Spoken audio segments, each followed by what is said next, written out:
ଯୁକ୍ତ ଦୁଇ ବିଜ୍ଞାନ କଳା ଏବଂ ଧନ୍ଦାମୂଳକ ଶିକ୍ଷାର ବିନା ପ୍ରାକ୍ଟିକାଲ ବିଷୟ ଗୁଡିକରୁ ପାଠ କାଟଛାଣ୍ଟ କରାଯିବ ଅର୍ଥାତ୍ କମେଇ ଦିଆଯିବ। ବିଜ୍ଞାନ ଏବଂ କଳା ବିଭାଗର ବିନା ପ୍ରାକ୍ଟିକାଲ ବିଷୟବସ୍ତୁରୁ 20% ପାଠ୍ୟକ୍ରମ ହ୍ରାସ ପାଇବ।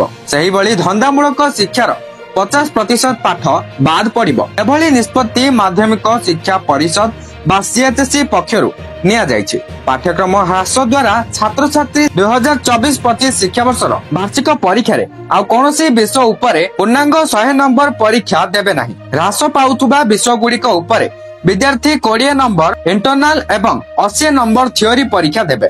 ନିର୍ଦ୍ଧାରିତ ସମୟରେ ପାଠ ସରୁନି ନା ଅନାବଶ୍ୟକ ପାଠ କାରଣ ରହିଛି, ଏହାକୁ ନେଇ ଛାତ୍ରଛାତ୍ରୀ ଶିକ୍ଷକ ଏବଂ ଅଭିଭାବକ ମହଲରେ ପ୍ରଶ୍ନ ଉଠିଛି। ଏହି ପରିପ୍ରେକ୍ଷୀରେ CHSE କହୁଛି ଆଗକୁ ଜାତୀୟ ଶିକ୍ଷାନୀତି 2020 ଲାଗୁ କରିବାକୁ ଯୋଜନା ପ୍ରସ୍ତୁତ ହେଉଛି।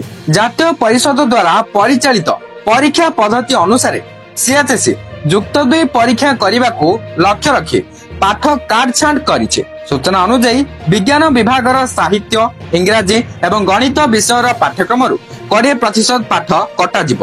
ଏହି ବିଷୟ ଗୁଡିକରେ ବାର୍ଷିକ ପରୀକ୍ଷା ନିମନ୍ତେ ବିଦ୍ୟାର୍ଥୀ ପୂର୍ଣ୍ଣାଙ୍ଗ 100 ନମ୍ବର ପରୀକ୍ଷା ଦେଉଥିଲେ।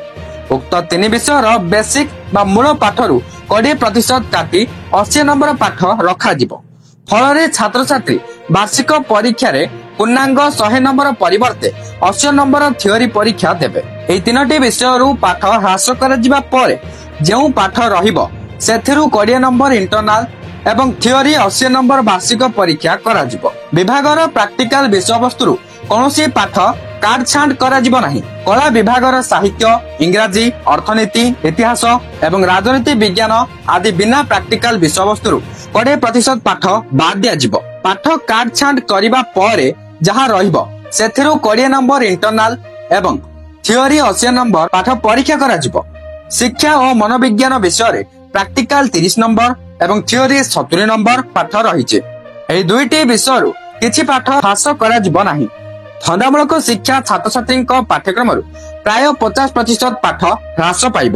ଏହି ବିଭାଗର ଛାତ୍ରଛାତ୍ରୀ ଯୁକ୍ତ ଦୁଇ କଳା, ବାଣିଜ୍ୟ ଏବଂ ବିଜ୍ଞାନ ଛାତ୍ରଛାତ୍ରୀଙ୍କ ପରି ପୂର୍ଣ୍ଣାଙ୍ଗ 100 ନମ୍ବର ପାଠ ଅଧ୍ୟୟନ କରୁଥିଲେ, କିନ୍ତୁ ବାର୍ଷିକ ପରୀକ୍ଷାରେ 50 ନମ୍ବର ପରୀକ୍ଷା ଦେଉଥିଲେ। 50% ପାଠ ସେମାନଙ୍କ ପାଇଁ ବୋଝ ପାଲଟିଥିଲା।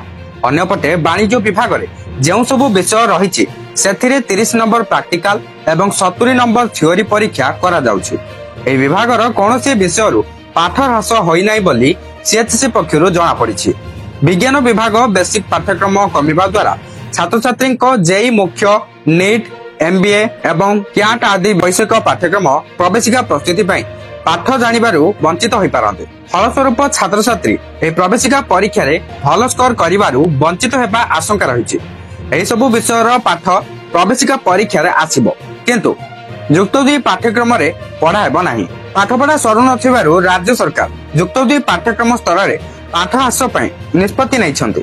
ଏହାଦ୍ୱାରା ପାଠ ଠିକ ସମୟରେ ଶେଷ ହେବ ଏବଂ କର୍ତ୍ତୃପକ୍ଷଙ୍କ ଦ୍ୱାରା ଶିକ୍ଷାଗତ ଅଗ୍ରଗତିର ପ୍ରଭାବଶାଳୀ ତଦାରଖ ସୁନିଶ୍ଚିତ ହୋଇପାରିବ। ରାଜ୍ୟ ସରକାର ଚଳିତ ଶିକ୍ଷାବର୍ଷରୁ ଯୁକ୍ତ ଦୁଇ ଛାତ୍ରଛାତ୍ରୀଙ୍କ ପାଇଁ ସ୍ପ୍ଲିଟ୍ ଅଫ୍ ସିଲାବସ୍ ବା ପାଠ୍ୟକ୍ରମ ହ୍ରାସ ବ୍ୟବସ୍ଥା ଆରମ୍ଭ କରିଛନ୍ତି। ଉଚ୍ଚ ମାଧ୍ୟମିକ ଶିକ୍ଷା ନିର୍ଦ୍ଦେଶାଳୟ ନିର୍ଦ୍ଦେଶକ ରଘୁରାମ ଆୟାର କହିଛନ୍ତି, ଯେଉଁଗୁଡିକ ଛାତ୍ରଛାତ୍ରୀଙ୍କ ପାଇଁ ଆବଶ୍ୟକ ନାହିଁ ସେଗୁଡିକୁ ବାଦ ଦିଆଯିବ।